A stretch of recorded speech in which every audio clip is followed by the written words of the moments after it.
একাত্তরের ঘাতক হানাদার বাহিনীকে সহযোগিতার ধারাবাহিকতায় বর্তমান সময়েও অপপ্রচার আর মিথ্যাচারে লিপ্ত রয়েছে জামায়াতে ইসলামী, এমন মন্তব্য করেছেন বিএনপির সিনিয়র যুগ্ম মহাসচিব ও প্রধানমন্ত্রীর রাজনৈতিক উপদেষ্টা রুহুল কবির রিজভী।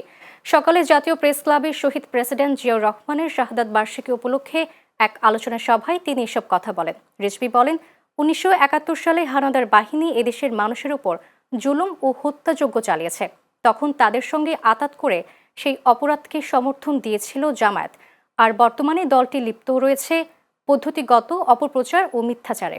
জামায়াত তাদের অতীত ও বর্তমানের অপকর্ম ঢাকতে কৌশলে ধর্মের অপব্যবহার করছে বলেও অভিযোগ করেন বিএনপির শীর্ষ এই নেতা।